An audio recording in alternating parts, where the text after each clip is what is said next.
पर्वताप्रमाणे पातक करणे वज्रलेप होणे अभक्तासी वज्रलेप होणे अभक्तासी नाही जासी भक्ती ते पतिता भक्त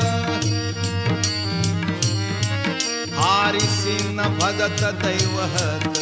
हारिसी न भजत दैवहत अनंत वाचाळ बरळ ती बरळ त्या कैसा दयाळ पावे हारी त्या कैसा दयाळ पावे हारी ज्ञानदेवा प्रमाण आत्मा हा निधान सर्वा घटी पूर्ण एक नांदे सर्वा घटी पूर्ण एक नांदे हारी मुखे म्हणा हारी मुखे म्हणा हारी मुखे